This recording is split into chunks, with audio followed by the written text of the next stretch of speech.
Hold on one second. All praises be to Allah. Assalamu alaikum and greetings, everyone. Welcome to the Closing the Gap Broadcast Network featuring Minding My Mind to a Healthier Me.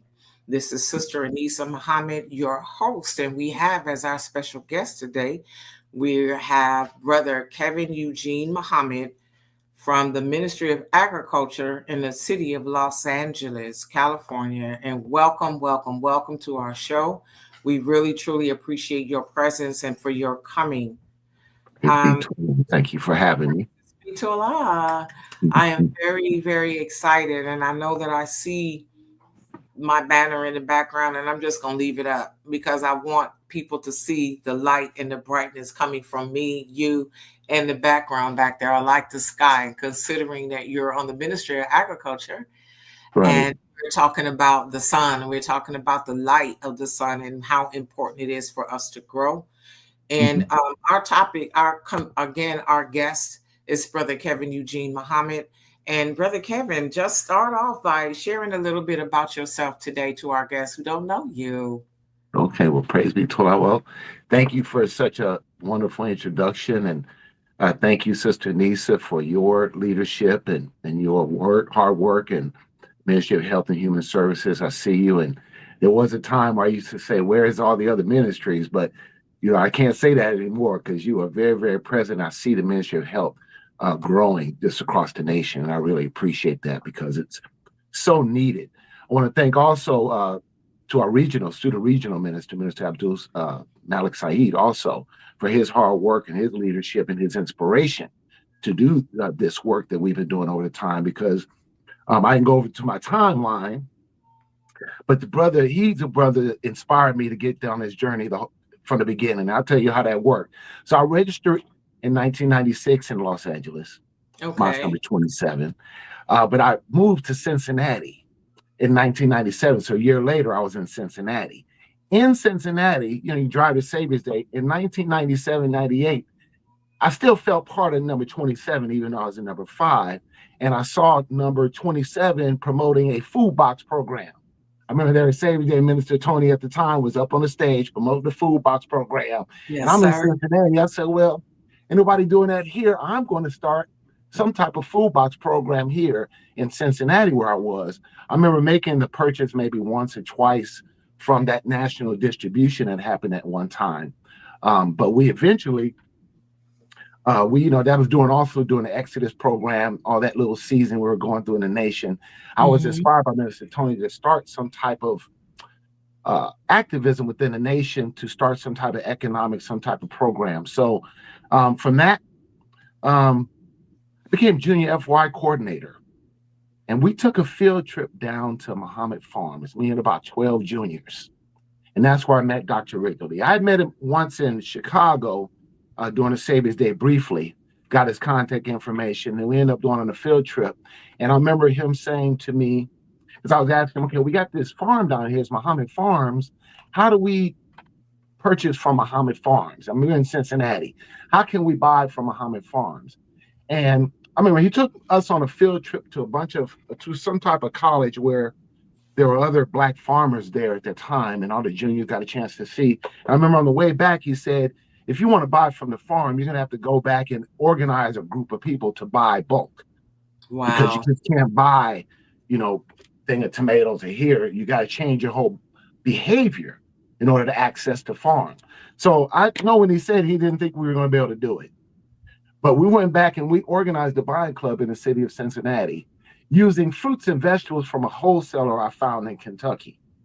So we ended up forming a buying club. I would go to Kentucky, I buy organic fruits and vegetables from the wholesaler, bring it back, split it up among the believers and other people who were supporting the program.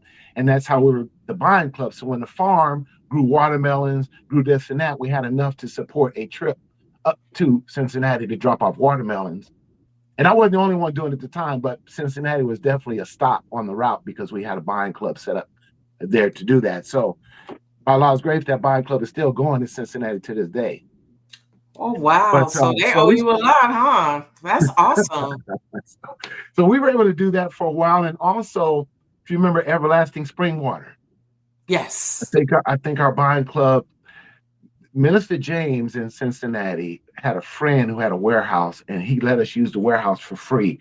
And we moved probably about 3 or 4 truckloads of everlasting spring water.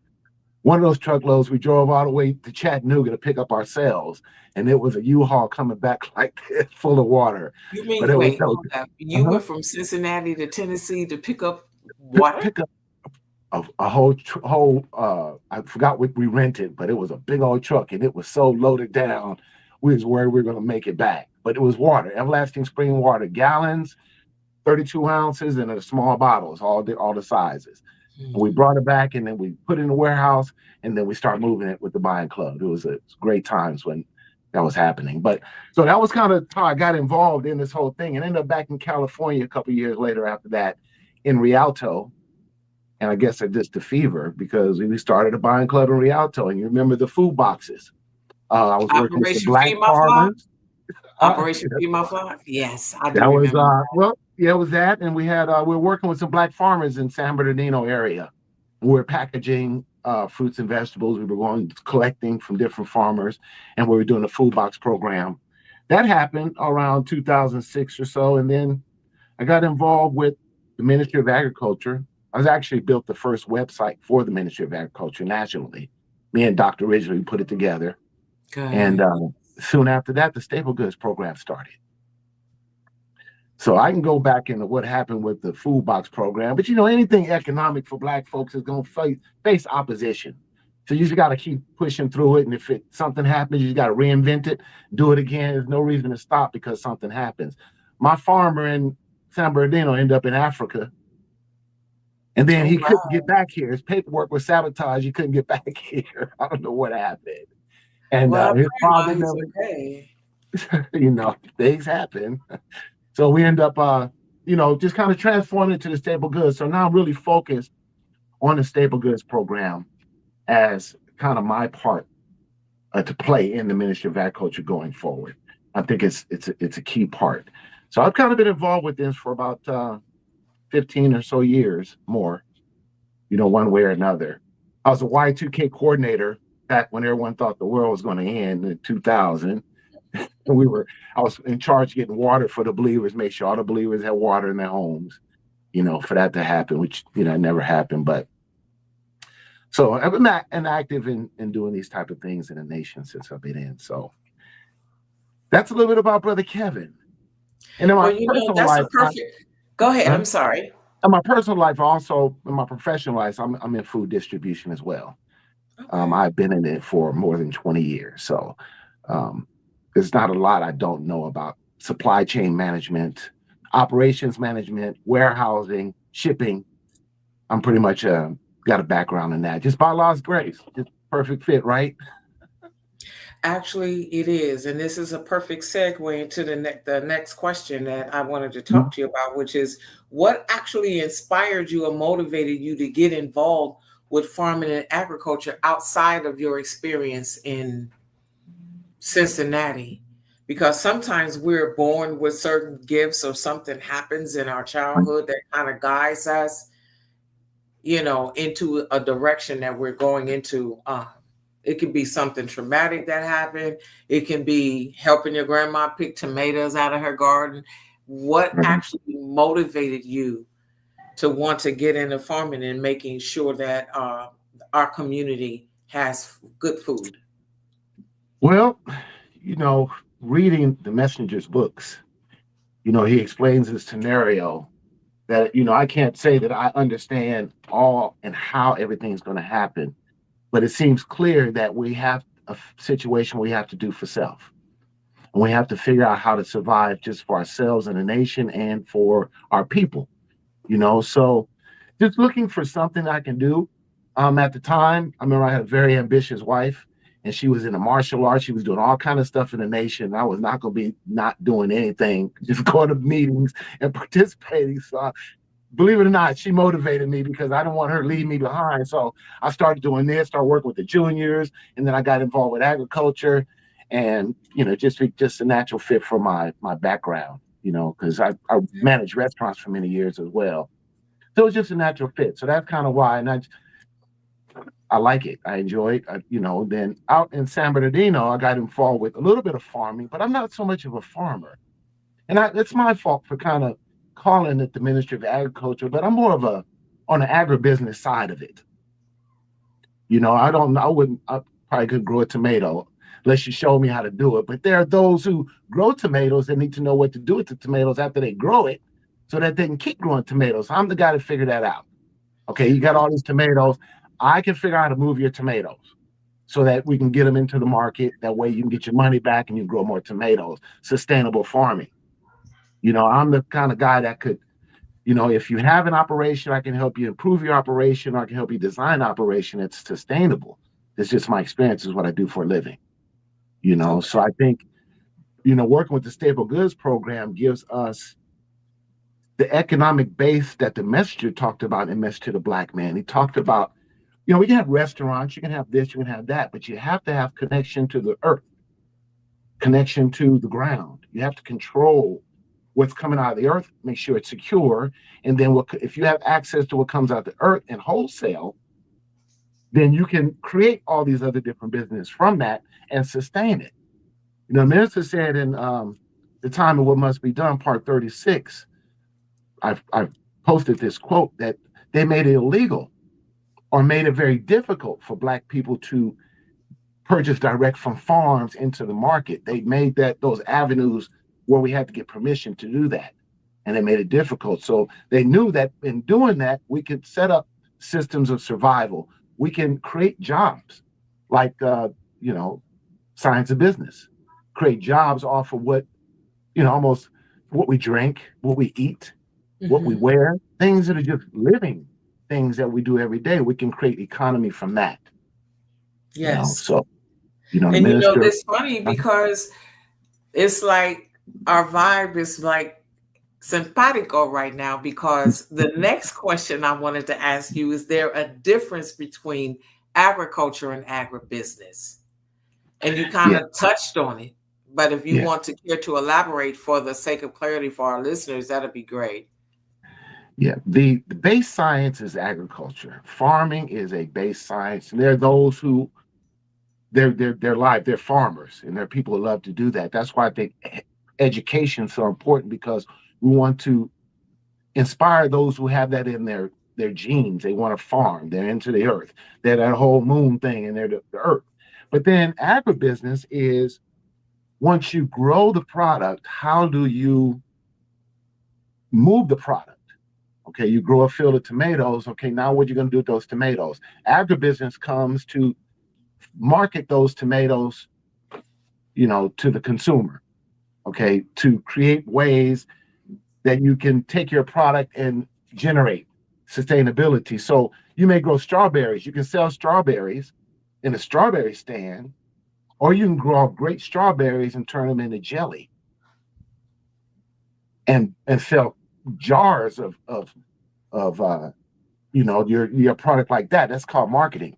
That's agribusiness. That's creating business that's really rooted in the farm, but it turns into something else. Like you got navy beans. The ministry talked about wheat navy bean soup for babies. So agribusiness can set up a system where, okay, now we're canning wheat bean baby soup, baby food from the bean, and then we're marketing and selling it into the population. That way the farmer can continue to grow, and you can grow and grow and grow. So basically, agribusiness is about providing an avenue through which a farmer can actually move whatever it is that they're growing into the market, so that they can actually be able to sustain themselves financially from what they grow, in addition Exactly. to, if necessary, to buying seeds. Because there was a time where a farmer was able to keep a portion of what it is that he grew, so that he can have seeds to replant for the next season. But that's not possible today. Why is that? Well, I think when you get a chance to have Dr. Ridgely on, inshallah, he really goes deep into this topic of how they've been genetically modifying the foods so that replication is something that is controlled in a certain, like, they want to control the reproduction of things. I think that's Bill Gates and those guys. I'm not much of an expert on that, but I just know that that's happening to our food supply. And it's the reason why we have all these health issues, chronic health issues, because we have these impurities and these processes are happening. But yeah, they seek to, I understand they got seed banks and, whatever they're planning, it all goes into Allah's plan overall in the end. But yeah, they do control, organic seeds. The Ministry of Agriculture distributes those seeds every year. Those are not easy to find right now in the marketplace. So, it depends No, on where you give them. So, no, they're not. I was kind of disappointed. Well, I won't talk about that because, inshallah, through this podcast, and perhaps if I'm so blessed to get Dr. Ridgely on, then maybe that'll help to boost the visibility of the staple goods product, not just for the believers, but for anybody that wants to grow food and grow it from some organic seeds. For someone, anyone in this day and time with the political climate as it is, and everything is kind of iffy. And with the tariffs that are going on between the countries in Central and South America, because the United States imports more food than they export. So placing those types of tariffs on other countries, where both countries at first seem to be benefiting from the setup that they had. A lot of things that they have and they change every single day is jeopardizing that relationship, which is going to make it harder for us in this country to be able to buy produce that mostly, for the most part, is imported from Central and South America here. And then that's going to make the cost go up. And with the economy the way that it is, people are not going to be able to purchase as much food for their families, in addition to the stuff that's going to be rotting, because I can't sell, by law, I can't sell a apricot that's this big. I have to sell it at this size, right? And so that it's getting really very crucial that we understand the significance of what our grandmothers and great grandmothers and our mothers did with regard to storing up staple products for our home, because those staple products allowed us to not go to bed hungry. Right. So, we never complained about, we got to have beans again. We never complained about that, because we were grateful that we had that, right? So, it would be a blessing to have maybe you and Dr. Ridgely on at the same time. I don't know, but I would really like to have Dr. Ridgely on this podcast to talk about this staple goods product, and the quality of it is outstanding.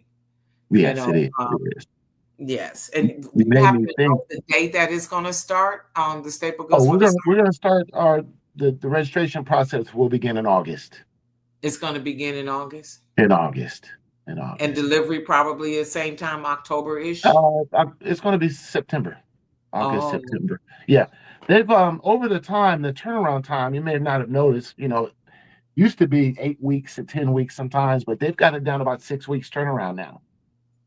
So it gets better. Yeah, it's a little bit closer now, which makes it better. It does. When you were speaking, it made me think that was something the messenger said about us not trying to keep up with the rich people and the way that we eat and stuff like that. It will come down to basic foods, modern time, but basic foods. I think the messenger said if he had his way, we eat a bowl of bean soup, a glass of milk, and a slice of whole wheat bread every day. I believe that's in the Hadith to live, either one or two. It is. Now, when he is the Christ, Mahdi, and that if he had his way, then that tells us something about our future. That's why I see in the Staple Goods Project, because two things Dr. Ridgely was observing when he was in Cuba, setting up how they live in Cuba and other places, where it's basically a warehouse of staple goods that's in the neighborhood, a big warehouse. So they have their rice, they have their beans, they have their coffee, sugar, stuff like that in the warehouse. And then everywhere you look, there's a garden growing fruits and vegetables. Fruit stands here, fruit stands there, and fruits and vegetables, combine it with your staple goods, which are grown on bigger farms, and the people can eat. And that's so true. And I look at that as a model, a business model. For as we're going to go through what we're going to go through when when minister goes through his transition, to the will, we're going to experience something. So we've been told. So I think these are the things how we're going to survive these times we're living in. And I think we'll have just enough time that if we push the staple goods right, we can end up with the warehouse. Minister Abdul Malik gave me a number of believers just theoretically on the Western region that we have to plan for, just us. How many bags of beans do we have to have? How many bags of rice do we have to have? How much water should we store? Those are things that are goals the Ministry of Agriculture has. So we can say we have that. We have food stored in our homes when we can't get out. But when we can get out, we can go somewhere and pick up from our own warehouse stuff that we need to put in our homes if we're allowed to travel. We don't know how it's going to go down, but we know we don't have no teachings of the baby plane dropping food off. So we know we're instructed. We got to do that for ourselves. That part, okay. And technology and AI has given us. We can pretty much create anything from anything right now. So just a matter of doing it, So that's how I see the future kind of playing out. Where we have to take care of ourselves.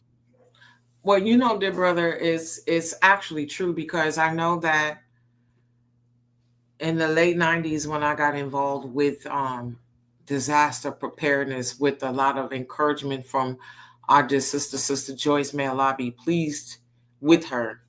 She's the one that pulled me in.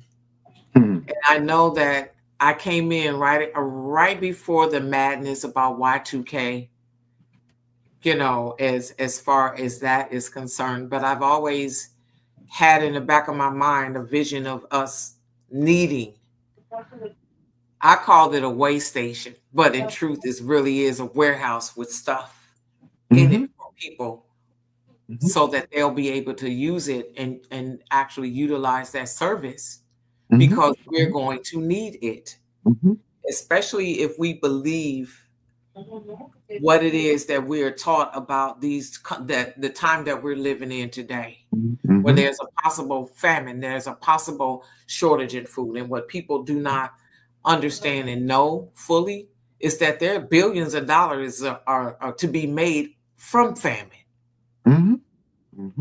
That's a whole different topic for a whole different time. Right. But it's fitting, because we have to start looking at the way that we view our food. The messenger did tell us in How to Eat to Live, book 1 and book 2, that we don't need to have all of these different indulgences as far as food is concerned. And the first time that I read that in this book, I thought about when I was like between the ages of maybe 10 and 13. You had people eating chocolate-covered grasshoppers, chocolate-covered ants, chocolate-covered roaches, and calling it delicacies. And and everybody was hopping on that bandwagon. And then they were taking dried orange peels and throwing, and the mindset is you throw chocolate on something and people will buy it, and they actually do. So because they look at it as a treat. But there's nothing exciting or appetizing about eating a chocolate covered insect. I'm sorry, but the messenger says that we need to focus on eating one type of food.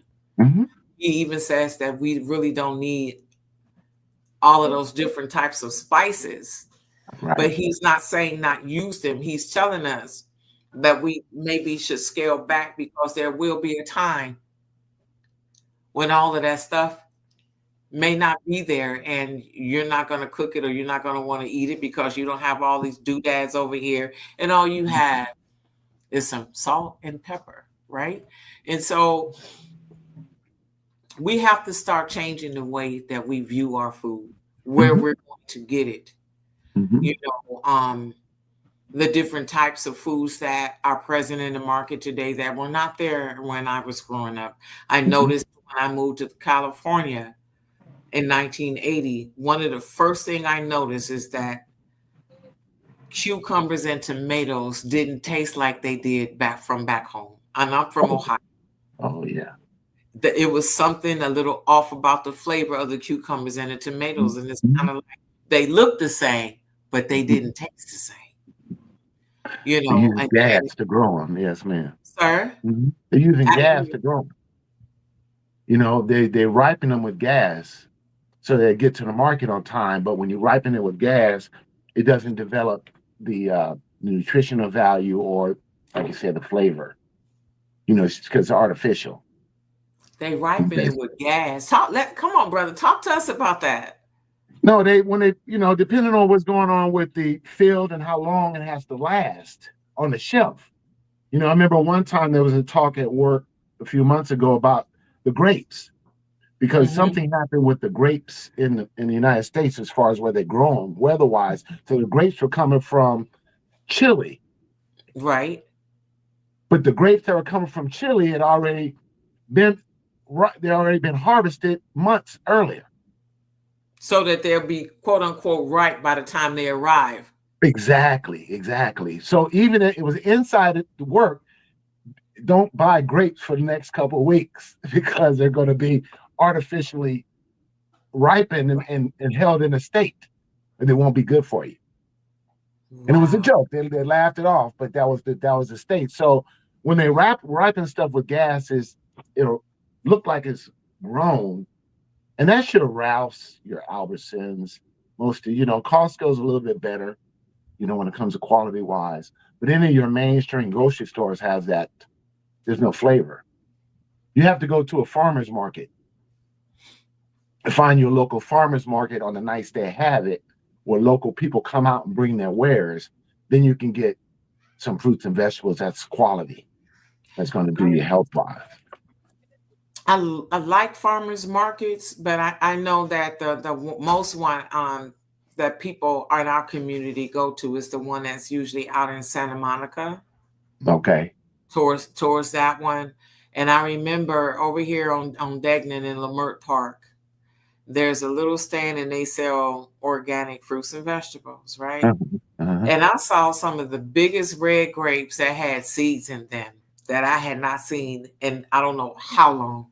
And they were so delicious and they Mm-hmm. were so good. And if you can say this about a grape, it was meaty. No, right. Yeah, it's true. Yeah. It's what a grape is supposed to taste like. That's the Say that's a grape. 1950s That's a grape. real grape, right? That's a real grape. But And that's real. it's not really that it's a very nitpicky process, but the end product is fruitful and it's beneficial. I remember when I worked at LA County Department of Health Services, I used to see employees that were kind of a little bit chunky, a little overweight, and I used to hear Mhm. doctors always telling their patients, "You need to change your lifestyle, right?" But they had no idea what their lifestyle was because they don't live in the hood. Our Mhm. people live in food deserts, and Mhm. some of them did not have transportation. Mhm. So myself and two other coworkers thought about a farmers market, and that idea grew and it grew. And we did what we had to do to talk to the CEO. We did what we had to do to invite another lady that I knew had a community garden in our neighborhood, and it Mhm. went very well. We put together a proposal that was so awesome that they Mhm. could not tell us no. And Mhm. it went well and it ran for like 2.5 years. And then when COVID hit and COVID came, they eliminated the farmers market, and it went from Martin Luther King Outpatient Center to um, Harbor, Mhm. and it was starting to take root because I know that the patients had an opportunity to shop while they were there to get fresh produce. So Mhm. a lot of them would come even if they didn't have doctor's appointments to shop there to get Mhm. something. We Mhm. had Mhm. honey, we had all the berries that you wanted to get, cabbages, carrots, garlic, onions. And it was just a beautiful place to be. And it was also a place for the employees to buy some healthy food because we all gotta eat. Right, right. So it's a time consuming Mhm. process, but Mhm. it's worth it. It's worth it. Yes, So it we're is worth it. challenged to take this program and make it not so time consuming, not so challenging. Make it as easy as ordering from Amazon to get your do for self healthy foods delivered right to your door. So what That's is that, how that's would next. that work, brother? Just have to have this warehouse? Yeah, when you have a warehouse, there's different things you can do with a warehouse. You can create jobs with a warehouse, and economy. Brothers actually can go out and start servicing their clients, groceries, not just the pies of the paper, but actually becoming a grocer. We're going to talk more about this as the year goes on because we have a business plan looking for some funding so we can put this infrastructure in place. But through the staple goods program, that's the last part of the staple goods program. Again, doing agribusiness is job creation, living wage job creation, not just one person or two people. I'm talking about living wages individually, $100, 200, 300 a day, depending on your hustle. If you're servicing your customers with do for self products, so you're selling a food box. Now there's a staple good food box that has a variety of items in it coming from the staple goods program. You know, it's a little different way of thinking, but turning the staple goods into a warehouse. And then from the warehouse, you build clientele. I have a clientele with the staple goods program, but then my clientele can have clientele, so to Got it. speak. So if they had their own little truck that they selling food out the back. I'm just Or, saying. uh-huh, uh-huh, uh-huh. Yeah. As Okay. as the supply chain is dependent on gasoline right now, fuel. Oh, yes. Okay. So it almost costs more to bring the product to you than the product's worth. And if the price of gas goes up, it's going to be even more of a problem. Okay. So this will be like a way to hedge it, and give us a way to survive no matter what happens. What do you mean a way to hedge it by having the warehouse with the staple Having our goods own, product yeah, having our already own, have yeah, have our own supply chain, so to speak, a supply chain that even we know we can't do this all on our own. We're gonna need help starting off, but at least we can get in a position by having this apparatus set up, a warehouse, a distribution system. When the help comes into our distribution system. It's not random. We're already doing for self. That makes sense, kind of. it makes Yeah. a lot of sense. Not kinda. It's on point You know. because we're at that moment in time. And I remember you and I had a conversation a few years ago about purchasing a a dilapidated or a discarded MTA bus or school bus and having it refitted, worked on so it can run smoothly, and having it refitted to Mhm. where we can actually take those products Mhm. from the warehouse or from the farm and go around in our community and sell them to our people. To Huh. take some of the staple goods products, rice, sugar, and then actually sell the produce that we get from our farms Mhm. in between time.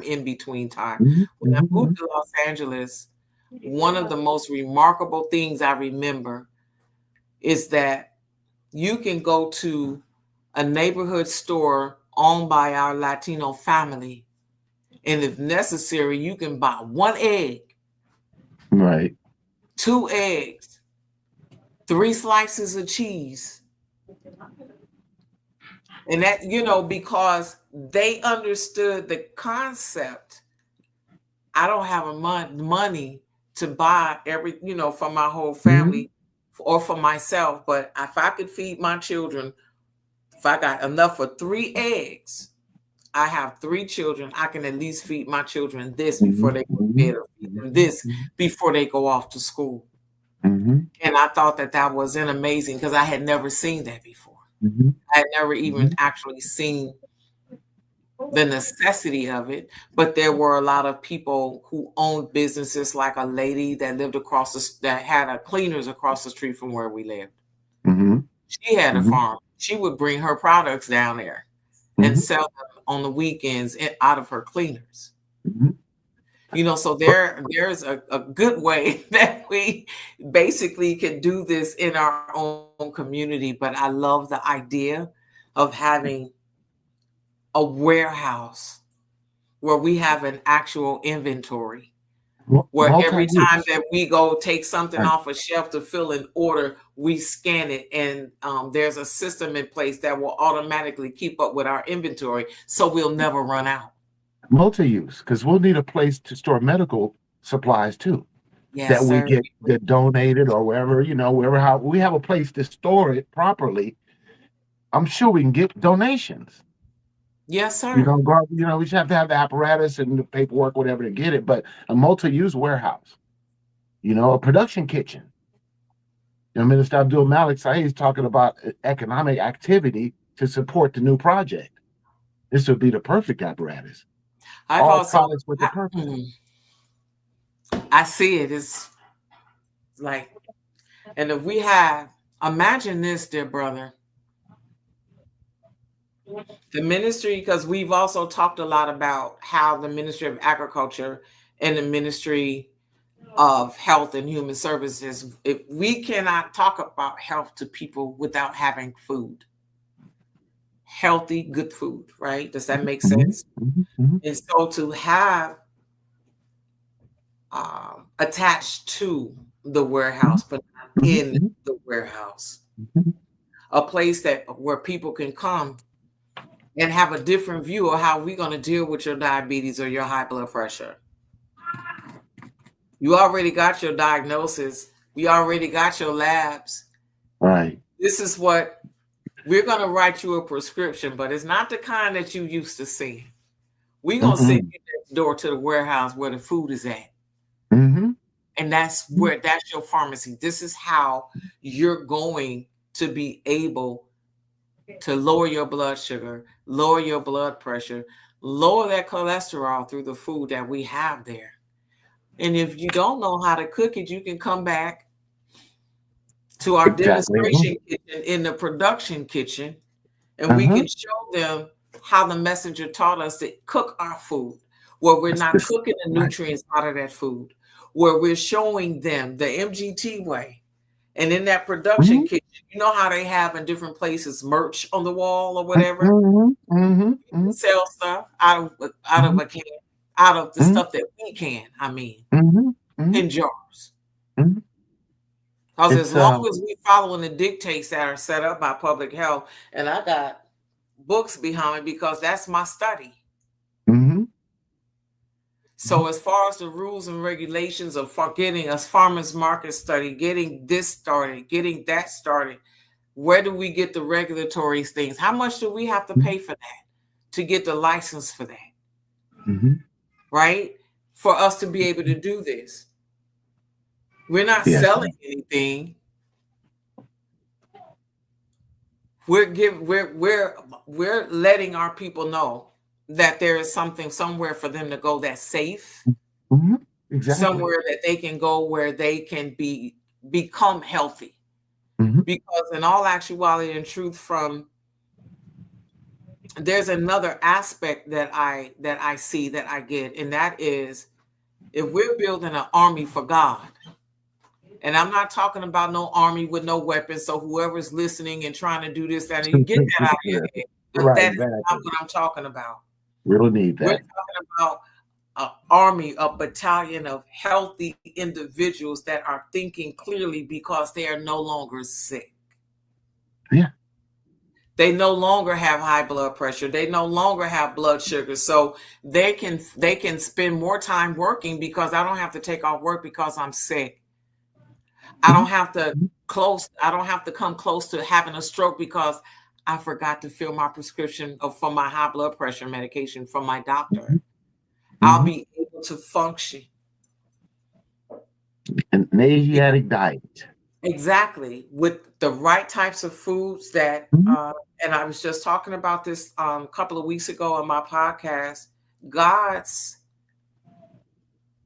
code, so to speak, for us to be healthy is in the colors of the food that he created. All red fruits and vegetables have the same energy. It has the same vitamins and minerals in them. And with every individual color, your blues and your purples, your whites, your yellows, your oranges, your greens, they all have the fruits and vegetables. If they're the same color, they got the same identical phytochemicals in them. And that's the beauty of it. And that's how the warehouse should be. The stuff, the farmer's market should be stored up. So when they see it, they will see the rainbow. Right. And because you don't see stores stocked that way, they're going to ask questions. Why y'all got all the red stuff over in this section? But we'll give them the truth about that and educate them about that. Cherries are red, and most things that are red are antioxidants. They the studies indicate that they lower the risk of contracting certain types of cancers. Right. You know, you have a lot of beta carotene in these fruits and vegetables that are orange, red. You know, it's in there. And that's something that we can maybe even have a little out of the way place. I don't know about all that. Go talk to him. Go talk to her. This person is going to help you to be able to purchase the right types of fruits and vegetables that you would have in order for you to make sure that you're healthy, because healthy parents bring healthy children into the world. Right. And our guarantee that it will be healthy is because we will be into production, manufacturing. That way, it's the only way we can say we can guarantee to our people that this is going to be healthy, because we are integrated vertically. You know, so we're controlling the whole process. And I just think we're very close. And again, technology speeds up things for us, you know, because we can do so much now and faster by Allah's grace. So I think it's got to be our future, sister, the way you're talking. I'd love to see that. You know, what is the hereafter? You know, it's a continuation of life of this world, but on a higher level. Exactly.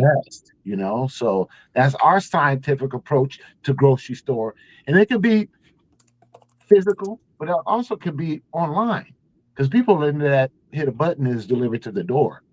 You know, so it's I don't think that's going to go backwards. We just have to make it a good and wholesome process. You know, so we're on the same page.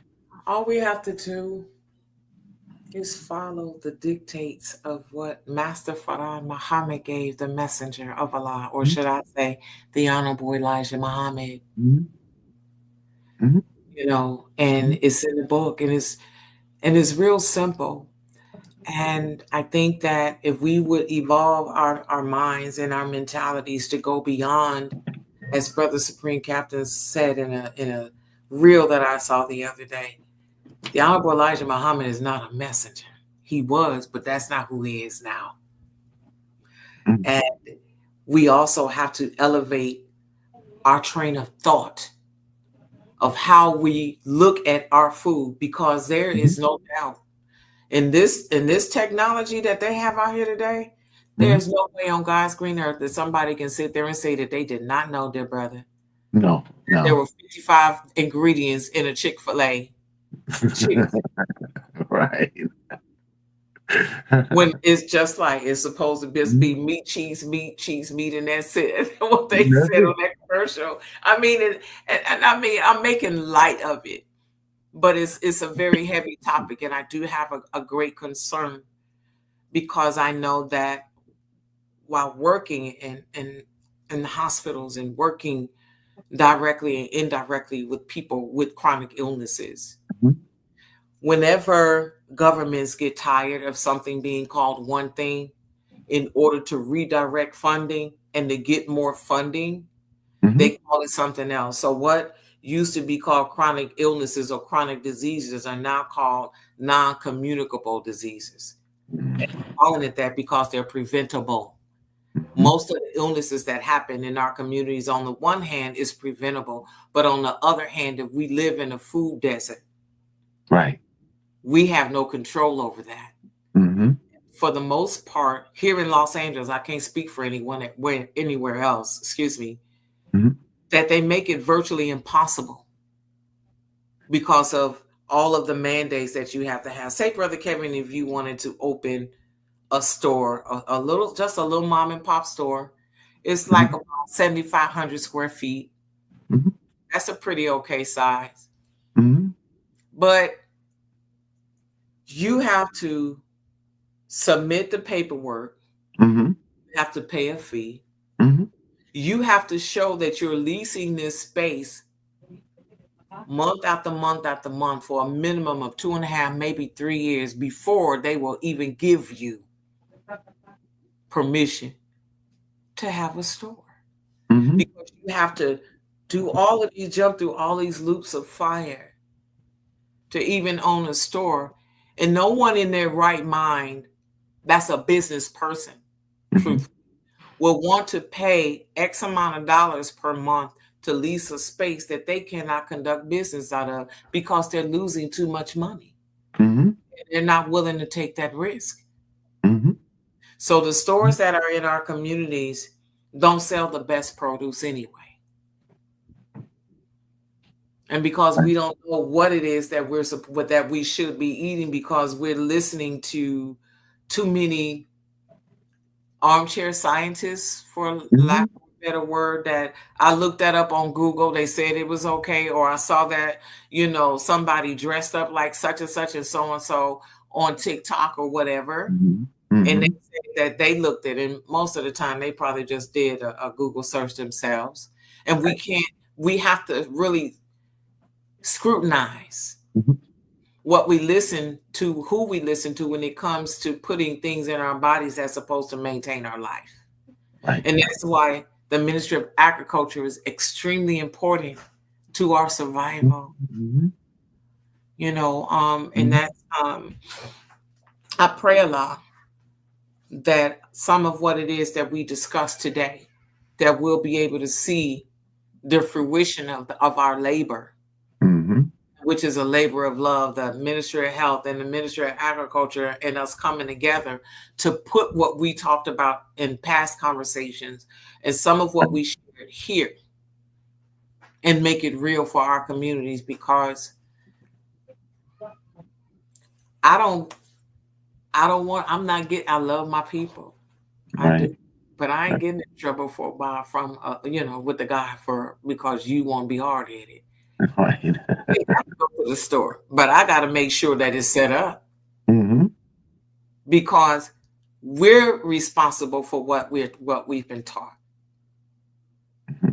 And it's hard to try to bring it together and help to build momentum, and it really will take a lot of support.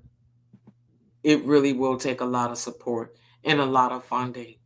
So I've seen your model, and I think it's a beautiful idea because you presented it on another platform. I think it was sometime last year, maybe more. Sister Trinitra, I think was on there. It's again, I think time and need and awareness, all these things are crescendoing to come together. I think it's coming together. And again, with technology, speeds up our ability to do things. And, you're right about the regulations and stuff they try to put on to stop economic growth. But again, we're soldiers and we have to protect our health. And I think that anything that's against our health is against our life, and we have the right to protect ourselves. So I think as we get ready and we get finance and we get funding and we get those elements behind us, we'll figure out a way to move forward because nothing can stop us. I agree. And I know that it's on my heart now and my mind, which is still part of the same thing that we're talking about.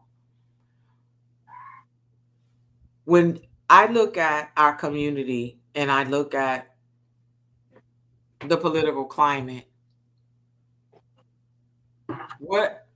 I'm thinking, what can I do to try to bring us all together?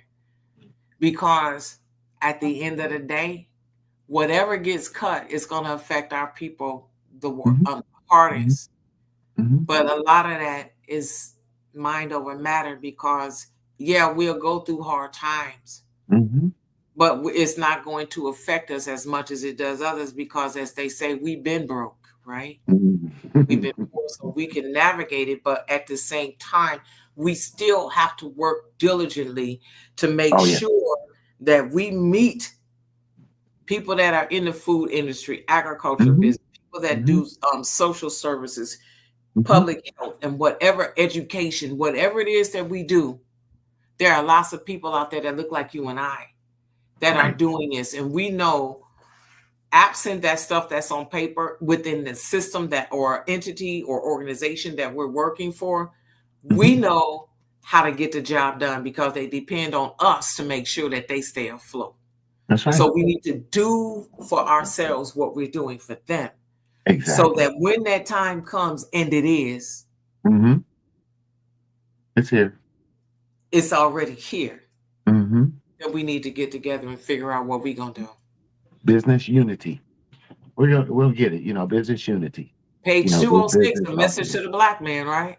There Pool you our go. resources, pool our intellectual, our There financial you go. And qualify resources ourselves for for those position. positions awaiting us. Come on now. It's these things. I heard there's a lot of chatter out there. When the gentleman says that America is closing and Donald Trump is the salesman to sell us to close, you got to look at it. It is closing. He's selling it. It's closing down. All this fake stuff they did with welfare and stuff to keep us dependent. They're cutting all that off. We're gonna have to But go for do for but I ourselves. remember Elijah Muhammad told us that that was gonna happen. Mhm, He was gonna say mhm. farewell to welfare, right?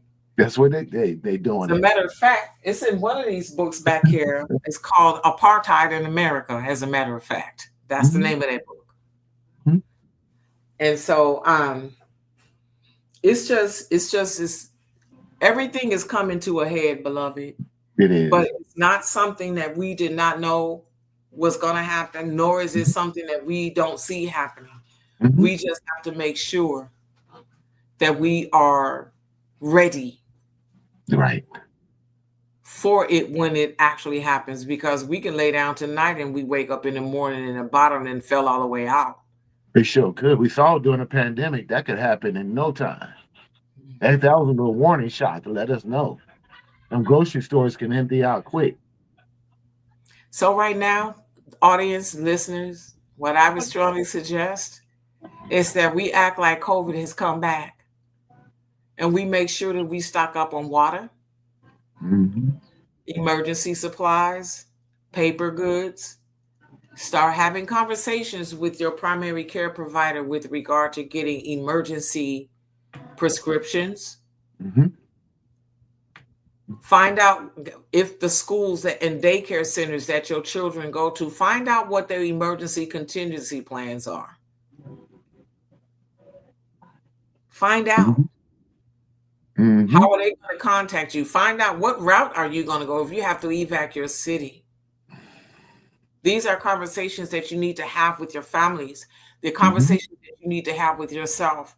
And for God's sakes, have a conversation with God. That's Whether you right. call him Kesikowatu, Allah, Jehovah, have that conversation and ask him for mercy, grace, and forgiveness, light, life, power, and guidance, because that's what we all need in this day and time. That's Brother right. Kevin, thank you so much. I'm just trying to make sure I ask you everything. Okay. One thing, 2 minutes or less if you can answer.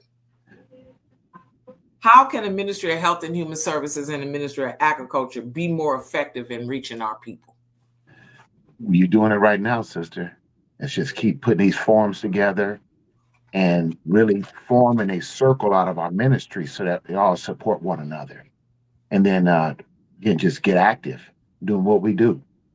bringing agriculture. You can't have health without agriculture. And really, education is just as important because you have to be able to support both of those through education.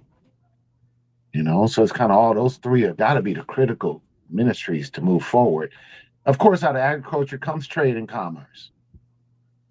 Got to have something to do with that. So we actually need to meet with the heads of these four specific ministries. Critical. As we become self-governing as a people, I really think we're going to become self-governing, and it's going to be upon us to handle that responsibility. So we need to be these systems as much as in place as we can get them. We know already from the message saying we're not going to be able to do it all on our own. Back in Final Call newspaper say we're going to need help for 20, 25 years. But that does not mean that we don't put our whatever, we got to throw down ours first before anybody can come and help us. You know what I mean? We help nothing. Have something. We got ministries in place. Other ministries can help us with their expertise because we have a ministry in place. Right. And we have a distribution. Everybody got to throw something down. We got distribution in place, but we need more trucks. We need more warehouses. We got a plan now what we need because we have something in place. So I'm inspired. That keeps me going. And I go through as much of my up and downs as anybody else, but that you can see I get fueled up when we start talking about it. So, and we always do. We always do, you and I. Yes. All praises be to Allah. I pray, Allah, that those that are here listening, that you got something out of this podcast. It was a joy and a pleasure to be here, to have Brother Kevin on. And